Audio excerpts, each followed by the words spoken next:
नमस्कार, आप देख रहे हैं इंडिया टीवी। आपके साथ मैं हूं पंकज भार्गव। बीजेपी 2024 के लिए चिंतन से ज्यादा मंथन कर रही है।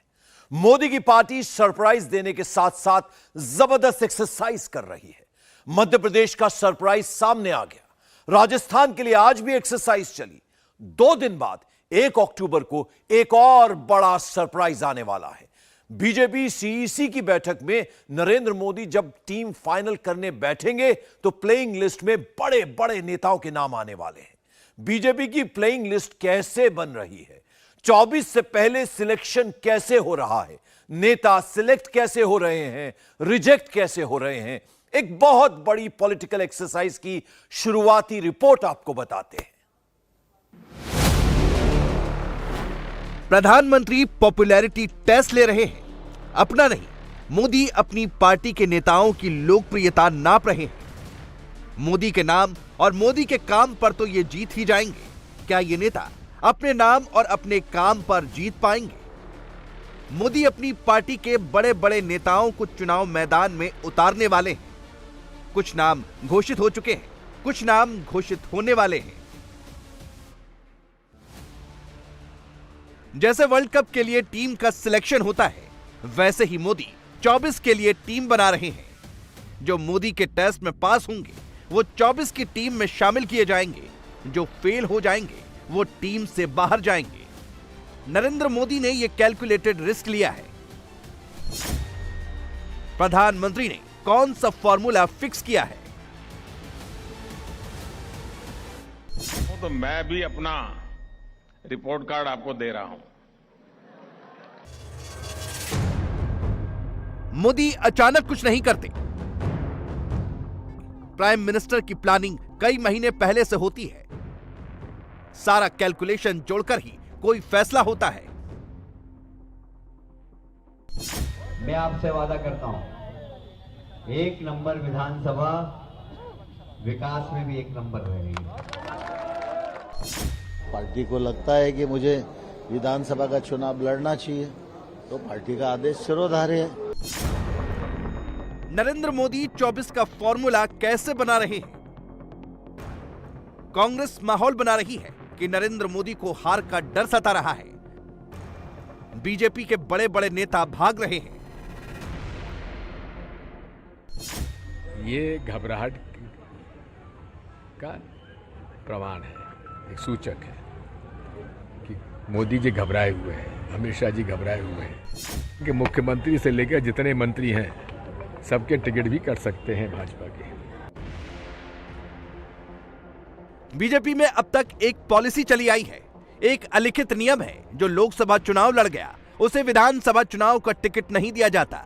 जो एमपी बन गया उसे एमएलए नहीं बनाया जाता। जो एमएलए है उसे एमपी का टिकट आसानी से नहीं मिलता। अगर कोई एक्सेप्शनल केस ना हो तो अलग अलग चुनाव में अलग अलग लोगों को मौका दिया जाता है। नरेंद्र मोदी ने वो नियम बदल दिया है। एमपी में केंद्रीय मंत्री भी विधायकी का चुनाव लड़ेंगे। यही फॉर्मूला राजस्थान में भी चलेगा। गृह मंत्री अमित शाह ने जयपुर में रात के 3 बजे तक मीटिंग ली तो वहां सबसे बड़ा डिसीजन यही हुआ कि पार्टी का फैसला सबको मानना होगा। जहां से कहा जाए वहीं से चुनाव लड़ना होगा। क्या रहा मीटिंग बहुत अच्छी रही। क्या सच में नरेंद्र मोदी किसी डेस्परेशन में है या मोदी के फॉर्मूले से अगले 10 साल में बीजेपी को जबरदस्त फायदा होने वाला है? चलिए सीट बाय सीट का पूरा बही खाता खोलते हैं। मोदी के फैसले का संपूर्ण पोस्टमार्टम करते हैं। शुरुआत मध्य प्रदेश से, जहां खबर है कि केंद्रीय मंत्री ज्योतिरादित्य सिंधिया भी विधानसभा चुनाव में उतारे जाएंगे। नरेंद्र मोदी ने ज्योतिरादित्य सिंधिया के फिटनेस टेस्ट के लिए शिवपुरी का इलेक्शन ग्राउंड चूज किया है। शिवपुरी विधानसभा सीट गुना संसदीय क्षेत्र में पड़ती है। शिवपुरी से ज्योतिरादित्य सिंधिया की बुआ यशोधरा राजे विधायक है और उसी हैसियत से वो शिवराज सिंह चौहान सरकार में खेल मंत्री हैं। तो क्या भतीजा अपनी बुआ की सीट से लड़ेगा? भतीजे के लिए क्या बुआ का टिकट कटेगा? ज्योतिरादित्य सिंधिया अभी राज्यसभा में है। 24 में उनको लोकसभा में जाना है, लेकिन रूट वाया विधानसभा का बना है। ज्योतिरादित्य के लिए यशोधरा राजे की सीट छीनी नहीं जा रही है। राजमाता विजया राजे सिंधिया की बेटी का टिकट बीजेपी नहीं काटेगी। स्वास्थ्य कारणों से यशोधरा राजे ने खुद ही अगला चुनाव लड़ने से इनकार किया। इस तरह शिवपुरी से ज्योतिरादित्य का रास्ता साफ हुआ। यह तो एक थ्योरी हुई। शिवपुरी की दूसरी थ्योरी में ज्योतिरादित्य सिंधिया के लिए चैलेंज है। 2018 के विधानसभा चुनाव में यशोधरा राजे को 84,000 वोट मिले थे। कांग्रेस कैंडिडेट को 55,000 वोट मिले थे।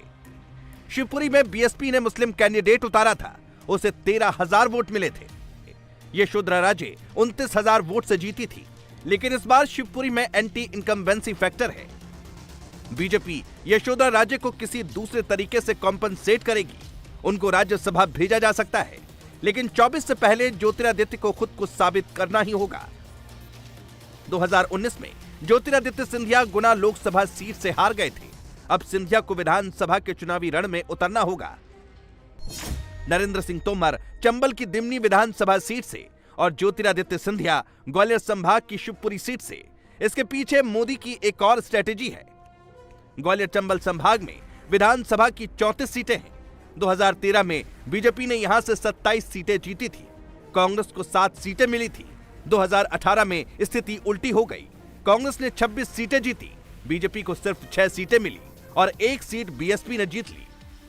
नरेंद्र सिंह तोमर और ज्योतिरादित्य सिंधिया ये दोनों मुख्यमंत्री पद के दावेदार हैं, लेकिन इनका दावा तभी पुख्ता माना जाएगा जब ये खुद भी जीते और आसपास की सारी सीटें भी जितवाएं।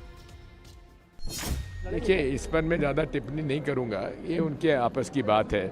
लेकिन एक बात ज़रूर हो गई है कि भारतीय जनता पार्टी के जो 20 साल में से 15 महीना घटा के जो समय बचता है, उसके मंत्री और मुख्यमंत्री के काम की स्वयं भारतीय जनता पार्टी के ने उनको रिजेक्ट कर दिया है, जिसकी वजह से आज सारा जो प्रचार है वो मोदी जी के नाम से हो रहा है, स्टेट लीडरशिप के नाम से कहीं नहीं हो रहा है।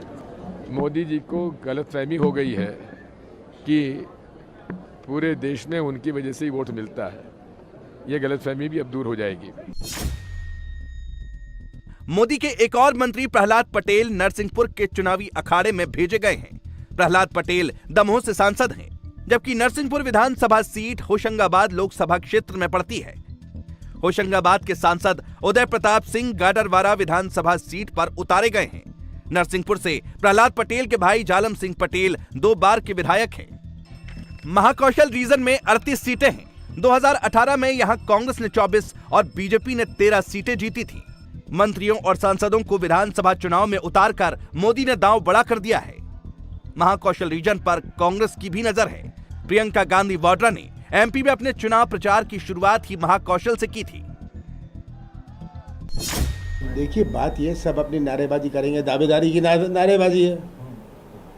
कौन सी गलत बात हो गई? अगर कोई अपने दावेदारी के लिए नारेबाजी करता है तो करे। क्या आपने कभी सोचा है कि कैलाश विजयवर्गीय इंदौर 1 विधानसभा सीट से ही क्यों उतारे गए? उनको इंदौर 2 या इंदौर 3 का टिकट क्यों नहीं दिया गया? 2013 में बीजेपी ने इंदौर की 9 में से 8 सीटें जीती थी। 2018 में बीजेपी ने 5 और कांग्रेस ने इंदौर की 4 सीटें जीती। इंदौर 1 सीट कांग्रेस के संजय शुक्ला के पास है। इंदौर 3 से कैलाश विजयवर्गीय के बेटे आकाश विजयवर्गीय विधायक हैं। 2018 में कैलाश विजयवर्गीय केवल इंदौर 1 सीट पर प्रचार कर रहे थे। 2023 में उन पर इंदौर की सभी 9 सीटें जिताने का प्रेशर होगा। मैं आपसे वादा करता हूं, 1 नंबर विधानसभा, विकास में भी 1 नंबर रहेगी। उम्मीदवार कभी चुनाव नहीं लड़ता। चुनाव कौन लड़ते हैं? कार्यकर्ता लड़ते हैं। और इसीलिए मैं हमेशा कहता हूं, कार्यकर्ता के मान, सम्मान और शान का ध्यान रखना चाहिए, क्योंकि नेता अगर बनता है तो कार्यकर्ताओं के कारण बनता है। नेता कहलाना ही बेकार है। यदि आपके होते हुए कार्यकर्ताओं का असम्मान हो जाए तो आपको नेता कहलाने का हक नहीं। मध्य प्रदेश से आपको राजस्थान लेकर चलते हैं, जहां बीजेपी की लिस्ट आने वाली है। मोदी सरकार के एक सीनियर मिनिस्टर हैं केंद्रीय जल संसाधन मंत्री गजेंद्र सिंह शेखावत। राजस्थान से जो सियासी संकेत आ रहे हैं उससे लगता है कि गजेंद्र सिंह शेखावत जोधपुर की सरदारपुरा सीट से मुख्यमंत्री अशोक गहलोत के खिलाफ चुनावी मैदान में उतारे जा सकते हैं। मुख्यमंत्री की सीट पर मुख्यमंत्री को चैलेंज करना किसी भी राज्य में आसान नहीं होता। फिर सरदारपुरा सीट पर तो जादूगर गहलोत है, तो मोदी ने अपने मंत्री को इतनी टफ सीट पर क्यों भेजा? 2018 के विधानसभा चुनाव में जोधपुर की सरदारपुरा सीट पर कांग्रेस के अशोक गहलोत ने 97,081 वोट हासिल किए थे। उनको 63% वोट हासिल हुए थे। बीजेपी के शंभू सिंह को 51,484 वोट मिले और गहलोत 45,597 वोट से जीते थे। 2019 में इस सीट पर मामला 180 डिग्री घूम गया। 2019 में जोधपुर संसदीय सीट पर गजेंद्र सिंह शेखावत का मुकाबला अशोक गहलोत के बेटे वैभव गहलोत से था। गजेंद्र सिंह शेखावत ने हर विधानसभा क्षेत्र में लीड ली और 2.5 लाख वोटों से जीते। सरदारपुरा विधानसभा क्षेत्र में गजेंद्र सिंह शेखावत को 89,505 वोट मिले। कांग्रेस के वैभव गहलोत को सिर्फ 70,678 वोट हासिल हुए। सरदारपुरा में शेखावत को 18,827 वोट की लीड मिली। 2019 और 2023 में सबसे बड़ा अंतर क्या है? 2019 में प्रधानमंत्री का चुनाव था। वोट नरेंद्र मोदी के नाम पर, नरेंद्र मोदी के काम पर पड़ रहे थे। 2023 में मुख्यमंत्री का चुनाव होगा, जिसमें गजेंद्र सिंह शेखावत को अपनी पॉपुलैरिटी साबित करनी होगी। चुनाव किस दिशा में जा रहा है उसके ऊपर चर्चा हुई है। सरकार की सारी विफलताओं पर चर्चा हुई है। जो इश्यूज राजस्थान में हैं, राजस्थान की जनता के सामने हैं, उनके बारे में चर्चा हुई है और उन सबको फॉर्मुलेट करके हम किस तरह से चुनाव को संचालित कर सकते हैं, इसके बारे में पूरी डिटेल में माननीय अध्यक्ष जी और माननीय गृह मंत्री जी के बीच में बातचीत हुई है। अगर गजेंद्र सिंह शेखावत सरदारपुरा सीट में जीत गए और जोधपुर की सभी सीटें भी जिता दी, तो वो बीजेपी में मुख्यमंत्री पद के दावेदार भी हो सकते हैं। अगर हार गए तो उनको अपना दावा हमेशा हमेशा के लिए छोड़ना पड़ सकता है। बीजेपी अध्यक्ष जेपी नड्डा ने चुनावी राज्यों के प्रभारियों के साथ मीटिंग की और ग्राउंड रियलिटी का इनपुट लिया। 1 अक्टूबर को तेलंगाना से लौटने के बाद नरेंद्र मोदी बीजेपी की सेंट्रल इलेक्शन कमेटी की मीटिंग लेंगे और जीत की स्ट्रेटेजी बनाएंगे। मध्य प्रदेश के लिए मोदी की स्ट्रेटेजी सामने आ चुकी है। राजस्थान में वही रिपीट होने की पूरी संभावना है। अगर मोदी ने मुहर लगा दिया तो कानून मंत्री अर्जुन राम मेघवाल बीकानेर से, राज्यवर्धन सिंह राठौड़ जयपुर ग्रामीण से, दिया कुमारी राजसमंद सीट से, ज्योति मिर्धा नागौर सीट से, वसुंधरा राजे धौलपुर सीट से, सतीश पुनिया आमेर सीट से, राजेंद्र राठौड़ चूरू सीट से, वासुदेव देवनानी अजमेर सीट से और सीपी जोशी चित्तौड़गढ़ से कैंडिडेट बनाए जा सकते हैं। आम जनमानस में यह धारणा है कि संसद का चुनाव लड़ने वाले नेता बड़े नेता होते हैं और विधायक का चुनाव लड़ने वाले नेता छोटे नेता होते हैं। मोदी ने एक झटका दिया और यह धारणा बदल ली। प्रधानमंत्री बड़े बड़े नेताओं को विधायकी का टिकट दे रहे हैं। यह तो हुई सीटों वाली स्ट्रेटेजी। जीत का ग्राउंड तैयार करने के लिए मोदी ने कुछ अलग सोचा है। कांग्रेस के नेता राहुल गांधी पिछले 1.5 महीने से ओबीसी कर रहे हैं। महिला आरक्षण बिल पास कराकर नरेंद्र मोदी ने अपना फोकस महिला वोट पर रखा है। देश में ओबीसी वोट करीब 50% है, उस पर राहुल की नजर है। देश में महिला वोटर भी 50% है, उस पर मोदी का दावा पुख्ता है। मोदी ओबीसी समाज से आने वाले पहले ऐसे प्रधानमंत्री हैं जो दूसरा टर्म पूरा करने वाले हैं और तीसरे टर्म के लिए चुनाव मैदान में उतरने वाले हैं। पिछड़ा वोटर मोदी को अपना मानता है। ओबीसी के फ्रंट पर मोदी ने राहुल को बहुत फ्री रन दे दिया। अब प्रधानमंत्री का जवाब आने वाला है। 30 सितंबर को मोदी छत्तीसगढ़ में होंगे तो वहां से इसका जवाब आएगा। देश में जाति जनगणना के पुख्ता आंकड़े कभी सामने नहीं आए, फिर भी यह अनुमान लगाया जाता है कि देश में करीब 50% पिछड़ा आबादी है। उत्तर प्रदेश 54%, बिहार 61%, राजस्थान 48%, गुजरात 47%, छत्तीसगढ़ 45%, मध्य प्रदेश 43%, महाराष्ट्र 32% और तमिलनाडु 71% आबादी ओबीसी है। ओबीसी साथ हो तो कुर्सी पर बिठा देता है, ओबीसी चाहे तो कुर्सी पलट देता है। 2009 के चुनाव में बीजेपी को 19% वोट मिले थे, तब उसे पिछड़ा समाज के 22% वोट हासिल हुए थे। 2019 के चुनाव में बीजेपी को 38% वोट मिले, तब उसे ओबीसी के 44% वोट मिले थे। 2009 में 22%, 2019 में 44%, यानी 10 साल में दोगुना समर्थन। मोदी ओबीसी वोट को छोड़ेंगे नहीं, लेकिन 24 के लिए पिछड़ा वोटर को वो किस तरह खींचते हैं, ये छत्तीसगढ़ में पता चलेगा। ओबीसी वोट कितना इंपॉर्टेंट है, ये इससे समझिए कि बिहार में लालू यादव ने जाति के सवाल पर ठाकुर आनंद मोहन को आईना दिखा दिया। मनोज झा जी विद्वान आदमी है, सही बात वो बोले हैं। कोई ठाकुर, कोई राजपूतों के खिलाफ उन्होंने नहीं कहा है। जो सज्जन रिएक्शन दे रहे हैं वो अपने कास्ट में कास्टिज्म के लिए वो प्रसिद्ध आदमी है, वो परहेज करना चाहिए, सब बात बोलना चाहिए। बिहार में अलग राजपूताना राज्य के पोस्टर लग गए। आनंद मोहन की ठाकुर सियासत को हवा दी जा रही है। कोई भरोसा नहीं कि आने वाले दिनों में आनंद मोहन आरजेडी से अलग हो जाएं और ठाकुर वोट को एकजुट करने के अभियान पर निकल जाएं। इससे लालू को भी फायदा होगा, आनंद मोहन को भी फायदा होगा। यह खेल बिहार में एक बार हो चुका है। यकीन ना हो तो हम आपको 1995 के बिहार चुनाव का किस्सा बताते हैं। 1995 में आनंद मोहन बिहार पीपल्स पार्टी बनाकर चुनाव लड़े।